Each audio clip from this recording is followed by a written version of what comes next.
그때 하늘을 보면서 많은 걸 이제 생각한 거예요. 외로움도 느끼고, 그럼 내가 버려야 될 걸 뭔가. 그래, 구체적으로 이제 그때부터 생각해 갖고 나왔어요.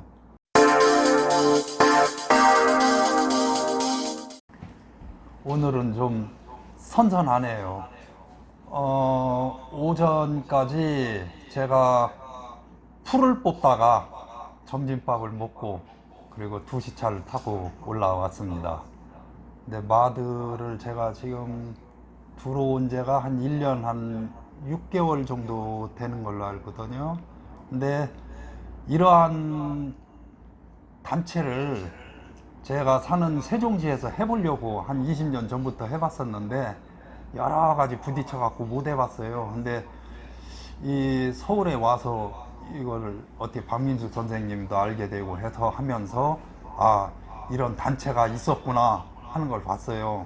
그래서 지난번에 5주년 그 행사를 할 때도 그거를 제가 넣고 싶었는데 첫째는 컴퓨터를 제가 할 줄 몰라갖고 컴맹이어서 못 보내드렸고 카톡으로 넣어드릴까 하다가 못했는데 어쩐지 결론은 부러워요. 참, 요 전에 RH-A형에 대해서도 뭐 헌혈을 하는데 금방 공유를 하고 해서 이렇게 금방 해결이 되고 하는 것을 보면서 이런 사랑이 살아있고 이렇게 따뜻하구나 하는 것을 제가 느끼고 요런 마을을 만들고 싶은 게 제 이제 꿈이에요. 여러 가지 꿈 중에 이제 그거 하나인데 오늘 이 한번 나오라고 이제 말씀을 하시길래 왔었는데 제가 그때 마침 생각나는 게 이 버리는 거였어요. 뭔가를 막 치우고 그래서 아 버리는 걸 얘기해야겠다 하는데 그것도 제목을 어떻게 만들기가 참 애매해서 그냥 버림의 미학이라고 했거든요. 근데 버림의 미학이라고 말씀을 드리고 나서도 내가 너무 심하게 말을 한 게 아닌가 하는 그런 생각도 들어요. 근데 이 버림이라는 거는 여러 가지를 내포하고 있어요. 저희들 흔히 생각할 때는 물질적인 것만 버리는 거라고 하는 건데 아니에요. 성격서부터 여러 가지가 이렇게 같이 버려져야 되는 거고 그런 뜻에서 말씀을 드리는 거예요. 저는 제 멋대로 어려서부터 저는 살아왔어요. 냉정히 얘기하면은 좀 이렇게 커면서 한 20대 넘으면서부터는 저는 막 거침없이 그냥 살아왔어요. 충청도 말로는 어기덕된다 그러는데 이 시대를 거슬러 올라가면서 막 해가 이렇게 부딪혀 왔어요. 그래서 학교에서 장발 단속을 해가지고 머리를 이렇게 그때는 경찰들이 깎았어요. 그러면 깎은 대로 그냥 시내를 돌아다녔어요. 그냥 이렇게 깎으면 깎아라 하고서는 막 그렇게 하고도 다니고 때로는 막 싫으면은 그때 당시에는 관광호 열차가 있었어요. 제일 빠른 게. 그 열차를 죽는다고 열차를 이렇게 딱 그 앞에서 서 있었는데 6m 앞에서 열차가 쓴 적도 있었고 시대를 이렇게 막 거꾸로 이렇게 살아왔었어요.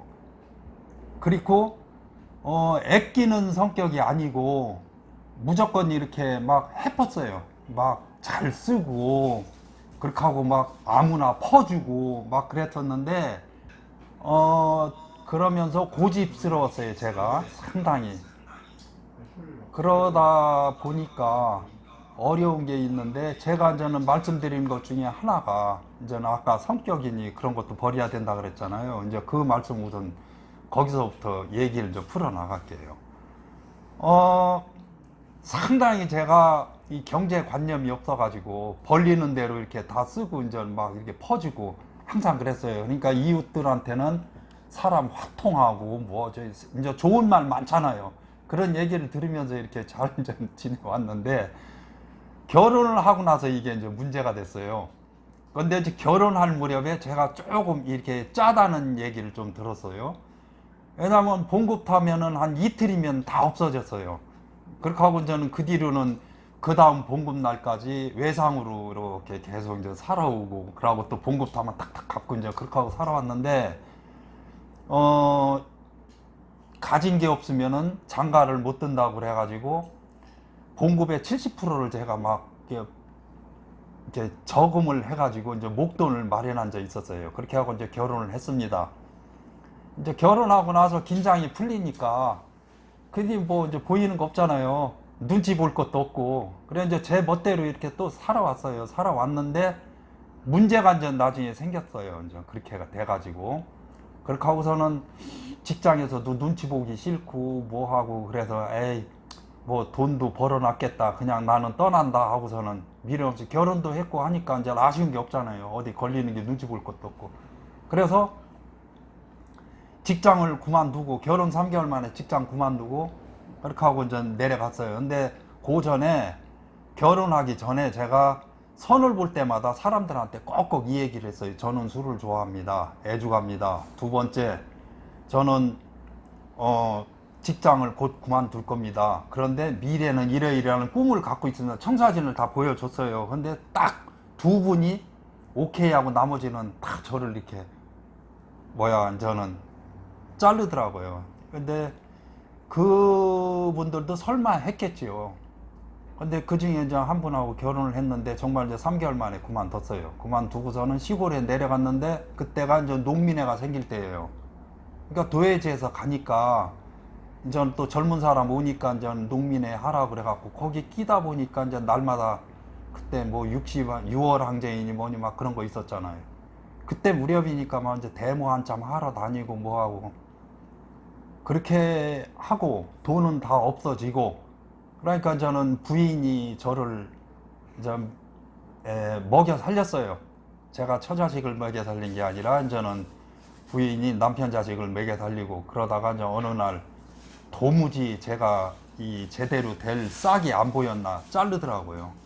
그래갖고 저는 사랑하는 사람한테 목이 잘리고 그렇게 이제 살아오면서 제가 아무리 생각해도 잘못된 게 없었어요. 아, 내가 엄청나게 잘 해줬는데 모든 사람들도 금술 좋다고 했고 부부싸움 하나 말다툼 한 것도 없었는데 어느 날 갑자기 잘리니까 실감이 안 나고 너무 서운했고 그래 어디를 잘못해서 내가 그랬는가를 한번 분석을 해봤어요. 그동안에 썼던 일기를 다시 읽어보면서 어디서 잘못됐는데 아무리 읽어도 내가 잘못된 게 없어요. 그랬는데 그때 이제 페미니즘이 처음 나오고 그럴 때예요. 그런 데서 참석해 가면서 이제 얘기를 듣고 하면서 제가 어디서 잘못했다 하는 게 이제 나와요. 그 잘못이 이렇게 됐고 그렇게 해가지고 이제는 뒤늦게 그런데 뭐 후회해야 소용없잖아요. 이제 그렇게 됐고 그래서 생각한 게 모르는 사람들끼리 만나는 게 이제 결혼이잖아요. 그러면은 자기가 가졌던 거를 모든 걸 버려야 돼요. 그동안에 살아왔던 추억이라든가 모든 생각, 이 주관 이걸 싹 버려야 돼요. 버리고 말 그대로 아무것도 없는 nothing의 상태에서 두 사람이 만나서 거기서 어떠한 anything이라는 거를 만나고 그렇게 하고 something이라는 구체적인 걸 만들어 나가는 게 결혼 생활이잖아요. 이걸 뒤늦게 알았어요. 이걸 조금이라도 일찍 알았었으면은 저를 안 자르고 시방까지 저를 잘 걷어 주셨을 건데 그분은 떠나갔습니다. 그래서 버려야 된다는 것도 알았고 그러면서도 구체적으로 뭐를 버려야 하는지를 제가 모르고 계속 살아오다가 한 3, 40년을 계속 제가 혼자 그렇게 30년 넘게 이렇게 살아온 거예요. 그러면서 제가 이제 여러 가지 직업을 거쳤어요. 직업을 한 34번인가 내가 이렇게 이 직업을 좀 바꿔왔어요. 근데 그 중에 하나가 이 안면도 못 가서 죽도라는 데가 있어요.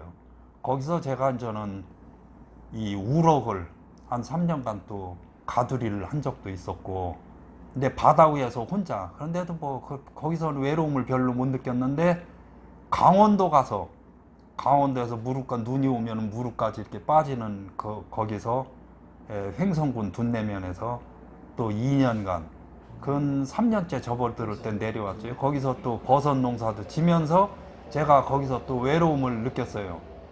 그 어떻게 느껴지냐면은 한 번은 하는데 보일러가 꺼졌어요. 그래서 보일러를 고쳤습니다. 그걸 고치질 않고 내비뒀어요. 보일러가 꺼지게. 이렇게 겨울에 이제 담요 하나 말고 그냥 오돌오돌 떨면서 하고, 전기도 나가니까 그냥 촛불 있으면 어떤 데 킬 데도 없고, 뭐 그렇게 하도 이제 이렇게 살아올 때 찾아오는 게 꿩 한 마리 찾아와요. 꿩하고 까치 이렇게 이제 새만 찾아와요. 그럼 처음에 먹이를 줘요. 한참 하다 이제 시간이 어느 정도 지나니까 이게 이제 친구가 되더라고요. 낮에는 토끼도 찾아오고, 그렇게 하면서 겨울을 났어요. 이제 그렇게 하면서 외로움을 느껴봤고, 그러면서도 제가 뭐를 버려야 되는 걸 생각해 왔고, 여러 가지 직업을 거치면서 오다가 저는 다시 또 고향에 와서, 그래서 이제 시방까지 배 과수원을 2,000평을 하고 있어요. 하고 있는데 거기서도 뭐 느낀 게 없고, 그러다가 또 인도네시아를 가게 됐어요. 인도네시아 가서 25개월을 있었는데 이 바다 가운데서 이제 새우를 키웠습니다. 새우를 양식을 했는데 밤에 아무도 없는 데서 저 혼자 이제 가두리에 있어요. 그럼 밤에 지켜야 돼요. 불침번을 세야 돼요. 왜 불침번을? 새우하고 놀고, 새우가 야행성 동물입니다. 그래서 그 움직이는 걸 봐야 되기 때문에 저는 밤에 꼬박 세우고 오전에 한 서너 시간 잠자고 이제 그거를 한 25개월을 하고 왔는데, 그때 하늘을 보면서 많은 걸 이제 생각한 거예요. 외로움도 느끼고, 그럼 내가 버려야 될 걸 뭔가. 그래 구체적으로 이제 그때부터 생각해 갖고 나왔어요. 그렇게 해갖고 저는 우선 성격부터, 그래 잘못된 성격 이런 거를 버리고, 먼저 내가 양보했으면 됐는데 왜 양보를 안 하고 내 걸 우겼는가, 왜 고집을 또 내가 계속 부렸는가, 이런 걸 이제 생각해 왔고, 그리고서는 거기서 사업이 성공되고, 그리고 또 한 사업이 있었는데 그 준비를 하러 한국에 들어왔다가 코로나 때문에 막혀갖고 지금 시방 이제 인도네시아를 못 가는 거예요. 그리고 그 전에 또 미국에서도 생활이 있었는데, 그건 뭐 거기서 고구마 키우느라고 뭐 하다가 또 들어왔고, 이제 그건 나중에 또 시간 되면 말씀드릴게요. 어쨌든 이렇게 자잘한 얘기인데, 이것도 제 주변에 이제 나이가 들다 보니까 친구들이 하나 둘 이렇게 주고 이제 세상을 떠나가요. 근데 그 매장을 하건 화장을 하건 이렇게 장례를 다 끝내고 이렇게 와서 참석한 사람들끼리 술을 이렇게 이제 하면서 보면은 얘기가 대부분이 그 사람에 대한 아름다운 얘기가 잘 안 나오고, 친한 친구들인데도 안 좋은 얘기들을 대부분이 많이 해요. 이렇게 가만히 생각해 보면 그 사람, 죽은 사람, 그 사람이나 나나 여태까지 살아오고 또 시방 살고 있는 삶이 별반 다른 게 없는데, 나도 죽으면은 저에 대한 아름다운 얘기가 나오는 것보다는 안 좋은 얘기가 또 나올 거 아니냐 하는 생각이 들더라고요. 그러면은 내가 그렇게 아름다운 얘기는 못 나와도 안 좋은 얘기만큼은 또 듣지 않으려면 어떻게 해야 되겠나를 생각을 해봤어요. 그래서 살아온 걸 봤더니 사람들이 되게 움켜질라 그래요. 움켜질라 그래요. 이게 손을 필 줄을 몰라요. 다 보면은. 근데 이게 상당히 중요해요. 저도 어려서부터 커오면서 움켜쥐는 것만 배워왔지, 어른들한테도 이렇게 손을 피고 또 내고 하는 거를 가르쳐 주신 적은 없어요. 학교에서도 그렇고. 그러고 끌어모으는 것만 배웠지, 이 내놓는 거를 또 배우지를 못 해왔어요. 그렇게 하다 보니까 또 더구나 저희들은 6.25가 바로 끝나고 나서에 태어난 세대거든요. 그래서 국민학교, 중학교 들어갈 때까지도 거지들이 많았어요. 그러니까 같은 반 친구들 안에서도 거지들이 있었으니까. 다리 밑에 사는 친구들도 있었고, 한 반에. 그러니까 그 친구들하고 어울리고 뭐 하면서도, 그러니까 사람들이 성격이 거칠지요. 서로 다투는 것만 많고. 그러니까 이 움켜쥐려고만 하고 커왔단 말이에요. 그런데 요새의 경우는 안 그렇잖아요. 평화잖아, 평화롭잖아요. 그러면은 이렇게 내줘야 할 것도 필요하다는 생각을 저는 많이 해봐요. 근데 이거 자체가 버리는 거예요. 내주는 거. 저희들이 이렇게 누구를 후원해준다, 기부한다, 이것도 쉽게 얘기해서 버리는 거예요. 나한테는 버리는 거라고요. 그런데 사람들이 욕심, 그 다음에 미련, 아쉬움 막 이런 거 갖기 때문에 계속 움켜쥐려고 하거든요. 근데 저희들 친구들이 다 대부분이 그렇게 하고 살았어요.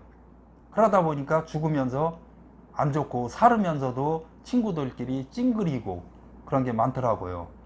그래서 저는 그런 거를 정리해 가면서 제가 많이 저는 이 버렸어요. 특히 인도네시아를 갔다 오고 한국에 오면서 성격이 많이 달라졌다고 이제 사람들한테 얘기를 들어요. 그게 이제 고집도 안 부리고 뭐 얘기하면 아 그러냐 하고 그냥 이렇게 내주고 말아요. 뭐 그럴 것도 없고. 그리고 우선은 제가 이제 물질적으로 또 그러면 정리를 해야겠다 하는 생각이 했었어요.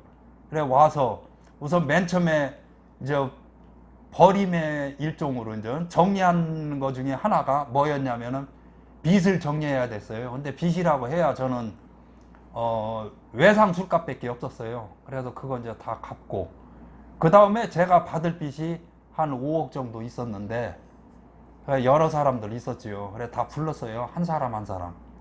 근데 왜 그러냐면은 수년을 지나도록 저도 마음 약해서 이 돈 달라는 말도 못하고 속으로만 쿵쿵 앓았었는데 이 앓을 필요가 없더라고요. 저만 막 머리 아파지고. 그래서 그냥 뭐 털어야겠다 해서 이게 친구들을 불렀어요. 친구 한 사람 한 사람 불러서.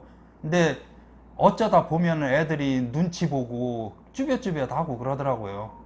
그래서 한 사람을 이제 어렵게 불러냈어요. 불러내서 대포 한잔 하자 그래서 술을 마시면서 나도 이런 거 갖고는 어렵고 네가 거짓말을 하는 게 아니고 돈이 거짓말을 하는 거를 내가 아니까 그냥 털자 라고 생각하지 말고 네가 나중에 큰 부자가 되거나 재벌이 되면은 그때 나 한번 내가 신세 크게 지자 그렇게 하고 네가 재벌 되게 내가 기도를 할게 이렇게 하고 말았어요. 그러니까 그 뒤부터 저는 친구들하고 만남이 좀 괜찮아지고 이렇게 해갖고 내가 털었어요. 그러니까 그렇게 저는 해서 버림대가 이제 정리가 됐고 다음에 25개월 만에 인도네시아에서 와 보니까 막 집이 여간 막 엉망진창이에요. 그 빈집이었으니까. 그래서 그거를 정리하느라고 뭐 날마다 이거저거 치우고 계속 버리는 거였어요. 버리고 모아둘 필요도 없고 그러다 보니까 안 쓰게 되는 것도 많고 또 웬만한 건 뭐 쓰지 말아야지 하고서는 그전에는 밖에 나가면 반드시 하나라도 제가 들고 들어왔어요. 왜냐하면 농사 짓는 사람 입장에서는 재활용이 많아요. 페트병 하나라도. 그래 그런 것도 막 집어 들고 오고 그랬거든요. 저희들한테는 오면은 남 집에서는 쓰레기여도 저희 집에서는 그게 다 재활용이었거든요. 근데 그것도 갖고 와서 재활용도 못하고 제가 외국에 나왔다 오니까 이거마저도 이제 문제가 되는 거예요. 그래서 앞으로는 그런 거 아니면 그것도 제가 갖고 와서는 안 되겠구나 해서 저는 뭐 안 하고 그 식으로 하고 또 친구들 사이에서도 뭐를 이렇게 가져오려고 뭐하고 하는 그런 저는 악의 다툼이 없어졌어요. 그러다 보니까 좀 괜찮아졌고 그러니까 이제 버리니까 버린 만큼 또 이렇게 저의 뭐라 그럴까 마당이라든지 모든 공간이 넓어지잖아요. 마음도 그만큼 버린 만큼 비워지고 공간이 새로 생기고 그러니까 거기에 또 채울 게 그만큼 또 많죠. 근데 이게 이상한 게 제가 느낀 거를 말씀을 드리면은 실감이 안 날 겁니다. 제가 말하는 게 실감이 도무지 안 날 건데, 이 버리면 버릴수록 생겨요. 이상하게 새로 들어와요. 그건 뭐라고 표현을 못 하겠어요.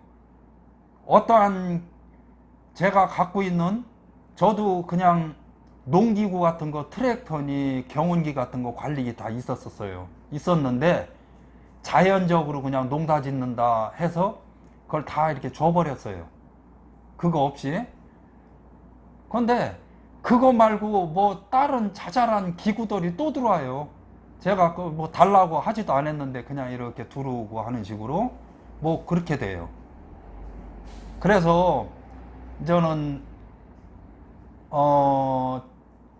제가 좀 얘기가 이상하게 막 이리저리 흘러가는데, 물질적인 거에 대해서도 진짜 좀 구체적으로 말씀을 드리면, 사람들이 여기에 대해서는 이렇게 버리려고를 안 하는 게 많아요. 움켜쥐려고 하지요. 그런데 절대 움켜쥐려고 하지 마요. 그냥 내줘요. 내줘. 친구들끼리 만나서도 내가 술 한 잔 더 사면 돼요. 그냥 그것도 일종의 버림이고 내주는 거예요. 그렇게 해요. 그런 사람들 돈 더 들어와요. 더 들어와요. 하나의 예를 들면은, 제가 월 이 후원을 해주면서 나가는 돈이 115만 원이에요. 115만 원이 나갑니다. 그런데 저 인도네시아 갔다 오고 나서 이 과수원이 엉망이 돼가지고 하나 못 팔아봤다가 올해 처음 마늘하고 양파 팔았어요. 돈을. 그 전까지는 그러면은 2018년 12월 30일 날 들어와가지고, 그동안에 제가 돈을 벌어본 적은, 농사로는 벌어본 건 없어요. 농사로는 벌어본 건 없어요. 나가는 것만 있었지. 그런데 그 일거리가 많이 생겨요. 내가 돈이 필요하다 하면은 그 벌릴 그 일거리가 이상하게 생겨요. 그래서 최하 150만 원이 딱 생겨요. 그럼 115만 원이 이렇게 나가잖아요. 이 후원이니 뭐니 해서. 그럼 35만 원 갖고 저 한 달 잘 살아요. 한 달 잘 살아요. 이 집에 뭐 풀 같은 거 나물 많으니까 팥 뜯고 뭐 뜯고 하면 그건 반찬 다 되잖아요. 쌀 한 15kg 사면은 딱 되잖아요. 라면 한 박스 사면 되잖아요. 35만 원 남아요. 근데 그런 식으로 이렇게 들어와요. 근데 제가 저는 왜 이 말씀을 드리냐면은, 어떤 데 가서 후원을 이렇게 해줄 때 보면은 사람들이, 나 이게 부담되는데 하는 분들이 계셔요. 사실 그분들 이렇게 보면 형편에 부담이 되지요. 근데 자기가 최대 한도에서 5만 원이나 크게는 10만 원까지는 부담이 돼도, 그거는 뭐라 그럴까, 이 부담 이렇게 뭐라 그럴까, 무겁게 느끼지 마세요. 그거는요 다 커버가 돼요. 어떻게 되래도 그 이렇게 할 수 있는 또 여력이 생겨요. 그러다 보면은 늘어요. 계속 자기가 그만큼 생활 형편이 나아지는 거예요. 한마디로 얘기해서, 제가 월 지원을 115만 원을 해준다고 하면은 제가 적어도 115만 원 이상의 생활이 되는 거 아니에요. 얼마나 여유로워요. 그와 마찬가지예요. 이게 어떻게 해서 된 거냐, 딴 거 아니에요. 버려서 그랬어요. 채우려고 하지 마세요. 내 주머니에 채우려고 할 필요가 없어요. 자꾸 주머니에서 꺼낼수록 주머니가 그만큼 비어 있어요. 그러면 자꾸 들어와요. 이 손에 내가 이렇게 뭐가 쥐고 있어요. 손을, 다른 거를 집으려면 어떻게 해야 돼요? 손을 피해야 돼요. 여기 있는 거 놔야 돼요. 그래야 새로 할 수 있어요. 물잔에 뭐가 들어있어요. 그런데 새물을 채우려면 어떻게 해야 돼요? 그 물 버려야 돼요. 쏟아 버리고 그 다음에 넣어야 돼요. 똑같은 거예요. 그래서 마음의 생각도 모든 거를 버리고 정리하고 물질적인 것도 하고 할수록 늘어요. 그러니까 오히려 더 이렇게 저한테는 많은 게 늘어지고 그만큼 또 여유가 생겨요. 생각에 여유가 있고 또 자신이 생겨요. 겁이 이렇게 안 나고 자신이 생겨요. 아, 그거 뭐 하면 되지. 돈이야. 벌면 되지. 시방 저기 한국은행에서 돈 찍고 있는데 뭐 저거 내 거지. 그런 생각도 들고 돼요. 그러다 보니까 제가 또 재산이 많이 늘었어요. 엄청나게 늘었어요. 저도 한때는 에, 노숙자 생활을 저도 45일간 한 적이 있습니다.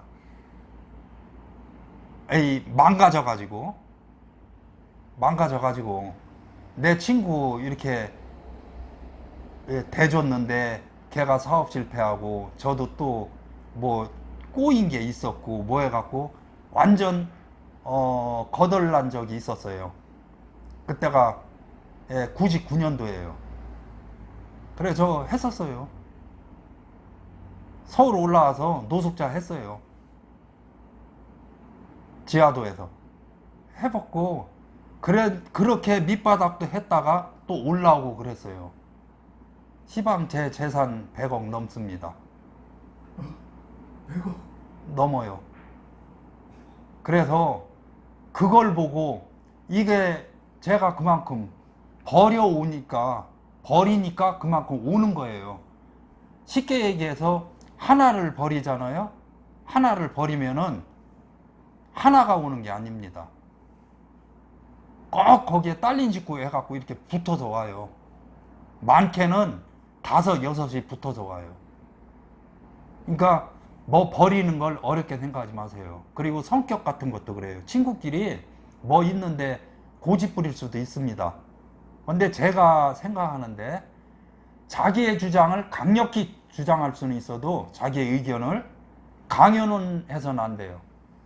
강요는 그냥 얘기하고 그러고 다른 사람 의견 들어보고 아 그렇다 그러면은 또 따르면 돼요. 양보하는 거예요. 그냥 그것도 일종의 버리는 거예요. 그러면 또 그만큼 그 사람의 마음을 또 얻을 수가 있어요. 이게 모든 게 버리는 겁니다. 이 버린다는 것이 저희들이 생각하는 뭐 쓰레기만 이렇게 버리는 게 그게 버리는 게 아니에요. 이 일단 나가는 거는 다 버리는 거의 일종이라고 저는 생각을 해요. 그래서 그렇게 했을 때 그만큼 또 여유로워지고 이렇게 들어오는 게 많아요. 그러다 보니까 제가 친구들이 더 많이 생겼어요. 그리고 아까 말씀드렸듯이 빚을 털고 나니까 친구들 그 빚을 그렇게 하니까 걔네들도 그 친구들도 그만큼 저는 경제적인 데서 자유로워졌잖아요. 빚에서 해방됐고 저도 그걸 받아야 되는 그 고민에서 해방됐고 저도 시원해졌고 친구들도 시원해졌고 그러다 보니까 이 친구들이 가만히 있어야 되는데 또 다른 친구들한테 이렇게 뻥긋뻥긋 했나 봐요. 그것도 푼수맞게들. 그러니까 저는 그 친구들이 돈 많은 친구들이 저는 이렇게 저를 찾아오더라고요. 그러면서 같이 사업하자. 뭐뭐 하자. 너는 몸만 와라. 내가 될게. 이런 것도 있고. 그러다 보니까 행복해요. 하루하루 사는 게 재미나고 행복하고 그래요. 이 코로나를 통해서는 내가 좀 불만도 많아요. 많은데 한편으로는 내가 코로나를 통해서 내가 배우는 게 침묵이라는 걸 배우고 혼자 생각하는 거를 많이 그런 시간을 갖고 있는 또 그래서 또 고마운 것도 있는데 어쨌든 이것도 일종의 한쪽은 뭔가 버렸기 때문에 이런 게 오는 거잖아요. 제가 좀 너무 말을 뭐라 그럴까 앞뒤 이렇게 안 맞게 했는데 제가 원래 이게 좀 말주변이 좀 없어요. 어떻게 얘기 좀 들으셨어요? 재미가 없을 것 같은데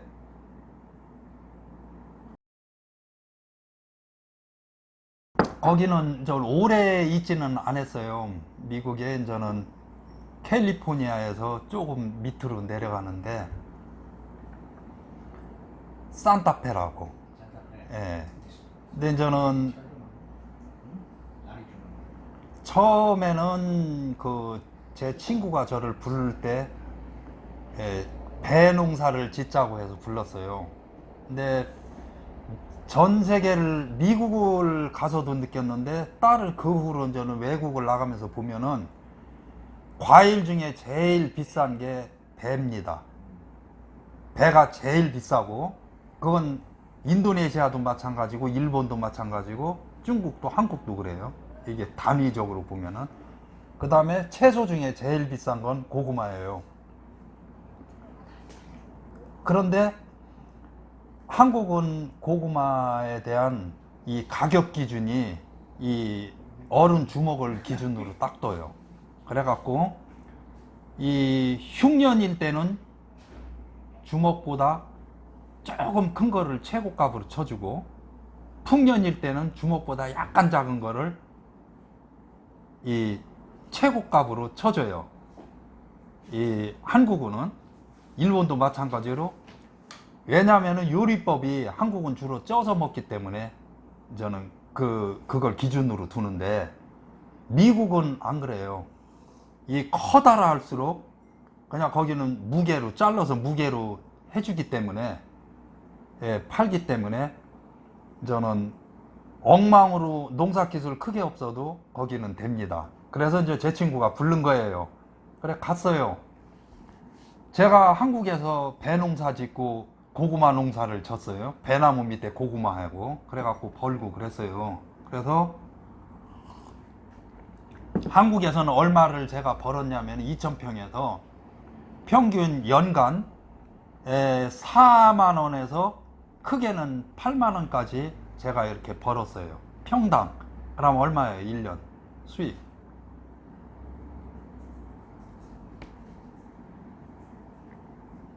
꽤 괜찮아요. 하여튼 괜찮아요. 그리고 저는 농약을 일치 안 줘요. 무농약으로 농사를 져요. 저는. 그래서 값은 제가 부르는 대로 값이에요. 시장에 내지도 않고 제가 얼마 하면 얼마예요. 그냥. 그러고 깎지도 않고 전부 들 그렇게 해갖고 추석 전에 다 팔리고 저 뭐 그렇게 해갖고 했고 그러다 보니까 농약 나가는 돈이 없고 그러니까 거의 다 순수익이지요. 제 뭐 몸만 신였고 되고. 근데 어쨌든 미국을 가가지고 고구마를 심었어요. 심었는데 문제가 뭐냐면은 한국에서 청설모는 이 호두만 따먹는 줄 알았었어요. 대한민국에 있는 청설모 난 그렇게만 알았는데 미국 청설모는 호두를 따먹는 게 아니더라고요.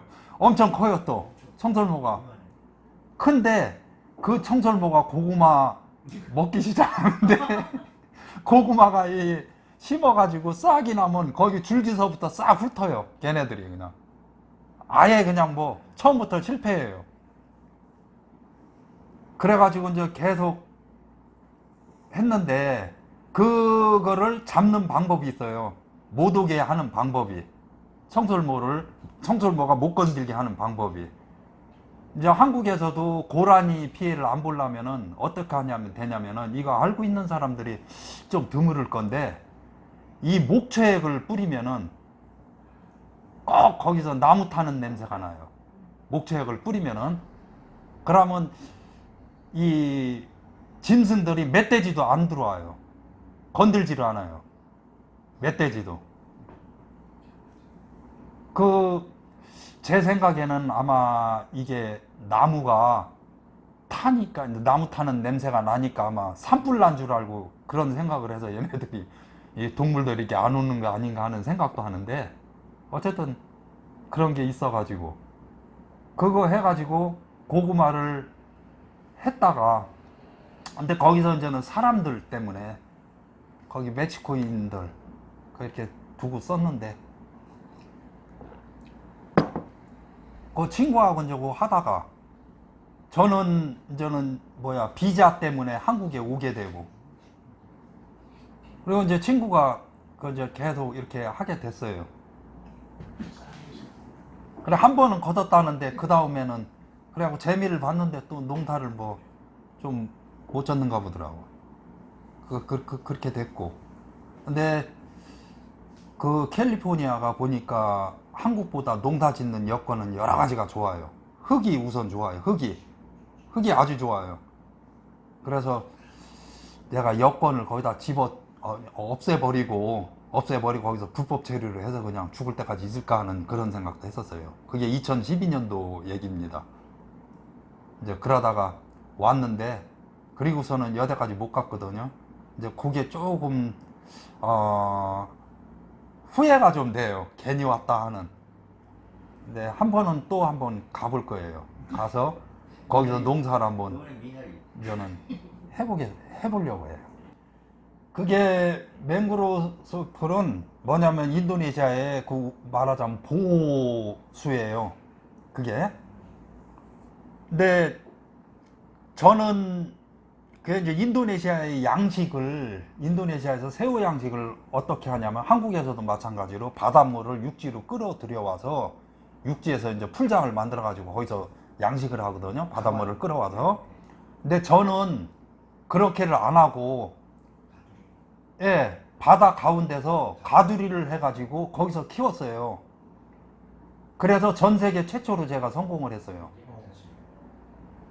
거기서. 왜 그렇게 하게 됐냐면은 육지에서 양식을 하면은 새우가 맛이 없어요. 그 날로 먹으면은 아무런 맹맹해요. 맛이 없어요. 근데 바다에서 그러니까 자연산 새우지요. 자연산 새우의 경우는 맛이 아주 좋아요. 그런데 일본 사람이 그 양식 새우의 경우에 8불 30센트를 주는데 키로당 일본 사람이 18달러를 준다고 하더라고요. 바다 새우에 성공을 하면은. 그래서 달려 들어간 거예요. 처음에는 다금바리를 키우러 갔다가 다금바리가 치어가 오다가 죽었어요. 비행기를 4번 갈아타면서 72시간이 넘으니까 치어가 죽더라고요. 그래서 저는 할 수 없이 그 근처에서 새우 치어를 갖다가 이제 키우게 된 거예요. 그 다금바리 키울 가두리에다. 그래갖고 그거를 성공을 했어요. 그래갖고 일본 배가 직접 와서 가지고 가요. 거기까지 들어와서. 그래갖고 괜찮았어요. 아니 세계 최초로 예. 그 가두리 양식이 가능한 어떤 방법이? 똑같아요. 양식 기술은 따로 뭐 없어요. 없는데 제가 4번을 실패했어요. 처음에 4번을 실패했는데 아무래도 미심쩍어요. 뭔가 실패한 게 없는데 왜 자꾸 이게 수확할 때 그물을 건지면 몇 마리가 안 돼요. 그래서 나중에 제가 이제는 새우하고 놀려고, 새우 양식 이제 야행성이니까 그래서 같이 하게 됐습니다. 새우하고 놀려고. 그래서 낮에 잠자고 밤에 이렇게 불침번을 섰어요. 그러다 보니까 수확이 이제 제대로 된 거예요. 이유는 뭐냐면 도둑을 맞은 거예요. 그 사람들이 인도네시아는 이 카누를 써요. 엄청 빨라요. 그리고 인도네시아 바닷가 사람들은 눈이 상당히 좋아요. 그래서 등불 없이도 멀리서 이렇게 다 봐요.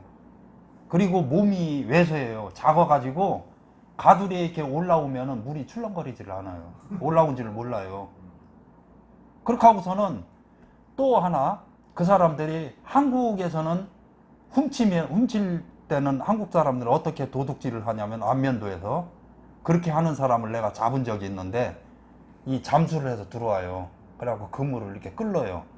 그래갖고 묶어서 줄을 쭉 늘여가지고 한 100m 정도 떨어뜨려서 거기에 그 배에서 살살 잡아 다녀요. 그물을. 그렇게 갖고 저는 거의 오면 그래갖고 시동 걸어갖고 도망가거든요. 한국 사람 그래요. 통이 좀 커서. 인도네시아 사람들 안 그래요. 이 뜰채로 한번 딱 떠요. 그러고 가요. 그럼 5km 내지 10km예요. 그렇게 하고 그냥 나가요. 그러면 날마다 봐도 새우가 있으니까 저희는 모르지요. 수확할 때 외에는. 그렇게 훔쳐간 거예요. 이 사람들은 날마다. 그러면 그거 팔으면은 얼마 나오냐면은 커피값하고 담배값이에요. 말보로 담배값. 한국 돈으로 2,500원. 말보로 담배값. 커피 700원. 그거 받으려고 그렇게 하고 다니는 거예요. 그거를 나중에 제가 불침번 쓰고 하다 보니까 저는 그 도둑을 막았어요. 그래서 오래 시간 끌고 그렇게 해갖고 이제 성공을 한 게 된 거예요.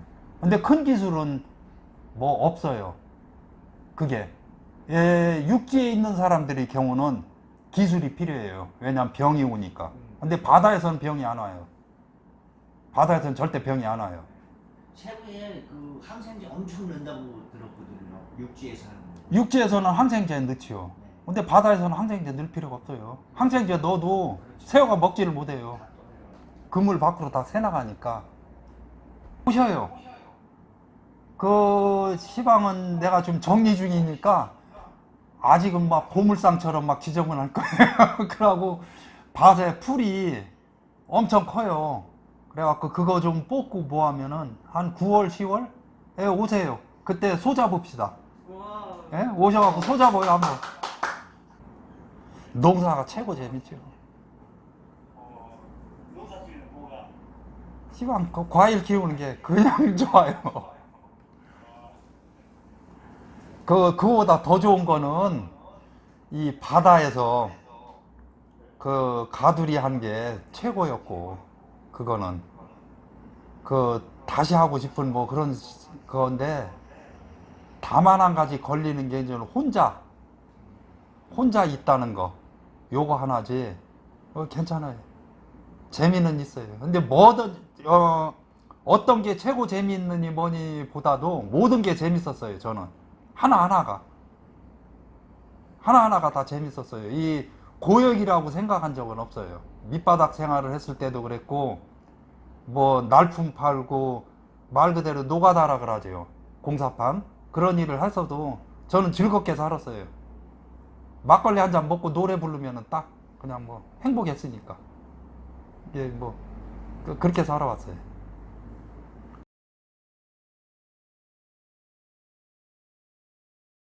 아까 저는 제가 빼뜨렸는데 버려야 되는 것 중에 여러 가지가 있어요. 욕심도 있고 미련도 있고 다 버려야 되는데 주로 과거를 많이 얘기를 하잖아요. 근데 그게 아름다운 추억이어도 그게 남한테 한두 번이면 괜찮은데 그게 자꾸 되풀이 되면은 상대한테 그게 상당히 짐이 되는 거거든요. 과거를 이렇게 버릴 줄 알아야 돼요. 미련을. 아까 돈을 빌려줬는데 그거 못 받는다. 그것도 과거에 얽매이는 거예요. 과거를 털어야 돼. 그걸 버려야 돼요. 그래야 앞으로 나갈 수가 있어요. 자꾸 과거에 발목이 잡히면은 앞으로 나가지를 못해요. 그래서 뭐를 찾아야 되냐? 미래를 꿈꾸고 꿈을 얘기해야 돼요. 꿈이 이루어지지 안 이루어질지는 몰라요. 그러나 꿈을 자꾸 얘기해야 되고 미래를 찾아서 자기 나름대로의 바라는 스토리를 만들어서 자꾸 해야 돼요. 그럴 때만에 앞을 나가고, 그 다음에 꿈을 사실로 현실로 이루어 놓으려고 하면은 꿈이 깨야 돼요. 꿈을 깨야 돼요.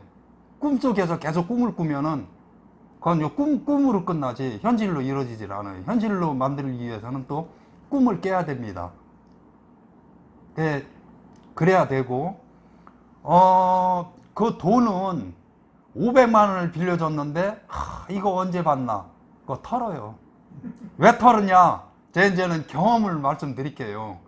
저도 아까 뭐 한 5억 돈 뭐 이렇게 한 세 사람한테 그렇게 됐어요. 세 사람한테 1억 3천 뭐 이렇게 갖고 2억 7천 이렇게 갖고 5억이 됐는데, 여기에 내가 자꾸 생각하고 매달리니까 사실 저도 그걸 어렵게 만드는 돈이에요. 한동안에는 짜다는 얘기를 들어가면서 독하게 제 봉급의 70%를 막 저금을 해가면서 해갖고 겨우 결혼을 했고 모았어요. 모았는데 그때 없어지고 그 돈이 시방 돈 가치로 얘기하면은 한 10억이 넘지요. 그 돈이. 그런데도 한 뭐 10년 20년이 가까운 세월에 그렇게 큰 돈을 줬으니까. 근데 그거를 자꾸 생각해야 내 인생이 5억짜리 인생밖에 안 돼요. 내 인생이 거기에 발목 잡혀 있으니까 5억짜리 인생밖에 안 되잖아요. 그러면 아까 500만 원에 빌려준 거에 대한 그거 자꾸 생각하잖아요. 그럼 500만 원 인생밖에 안 돼요. 죽을 때까지. 삼천도 있어요. 예? 그 돈 털어야 돼요. 털어야 돼요. 그러가면은 그거보다 더한 돈 생기고, 그 다음에 이게 있어요. 아까 적금 막 드셔갖고 돈 모으신다 그래요. 잘하신 거예요. 모으셔요. 돈을 모으시는데 요거를 잘 모았다가 그 다음에 지원하거나 뭐 할 때, 예? 그때 목돈 탁, 그 쾌척이라 그러나 그렇게 딱 줘요. 목돈을 한 번에. 그러면은 매달 10만 원씩 이렇게 해가지고 10개월이면 100만 원이죠. 100만 원. 딱 이렇게 주는 거 하고 그 돈을 딱 모으고 있다가 10개월 만에 딱 100만 원을 딱 주는 거 하고 받는 사람 입장은 아주 틀려요. 느낌이. 감동이 틀리고 또 하나. 푼돈이 들어올 때는 이 사람도 그 돈을 운영하는데 신경을 많이 쓰고 계획을 짜야 돼요. 그런데 없는 데는 없는 대로 부족한 대로 생활을 해왔다가 갑자기 이제 100만 원이 딱 들어왔어요. 그러면은 받는 사람 입장에서는 상당한 여유를 가져요. 생각에 다양하게 뭐 막 계획을 세울 수도 있고, 그러니까 어디 이렇게 지원을 해주거나 하실 때 딱 모아요. 그래갖고 탁 해줘요. 그럼 괜찮아요. 근데 저도 여러 가지 꿈이 많아요. 근데 그 중에 저는 구체적인 게 제가 죽기 전에 영화를 한번 딱 만들고 싶어요. 영화 촬영을 한번 이렇게 제작을 하나 하고 싶고, 또 하나의 꿈은 저희들 이렇게 운동단체들 이렇게 보면은 항상 새빵살이요. 자기 집을 못 가져요.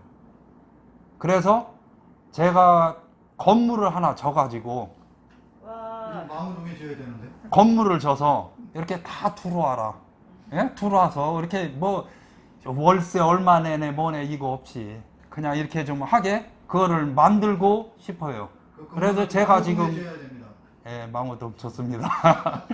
제가 시방 생각은 제가 아들이 있어요. 아들이 걔가 27개월 때지 말을 좀 배우려고 할 때 엄마하고 이렇게 이제는 떨어지게 됐는데 걔도 거의 혼자 큰 시기죠. 저는 역마살이 껴가지고 못 붙어 있고 이리저리 떠돌아다니고 외지에서 전화나 하거나 편지나 보내고 이 식으로 해갖고 얘가 이제는 크고 하다 보니까 저랑 어떤 뭐라 그럴까 말로 표현한 정이 좀 이렇게 없어요.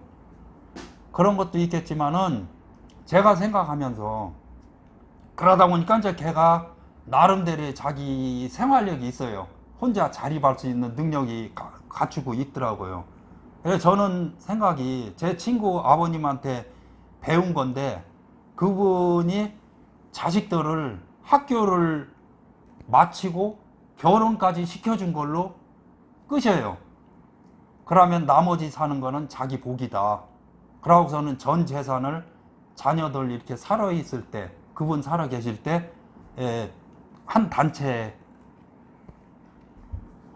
기증하시고 떠나셨거든요. 저도 그러려고 하는 거예요. 그 건물을 져서 저희들 이런 아름다운 단체에 딱 드리고, 뭐 저 가져갈 때 저거 저승 노잣돈도 필요 없잖아요. 그게. 그러면 저는 홀가분하고 어차피 맨손으로 가는 거니까 시방 그렇게 생각하고 있습니다.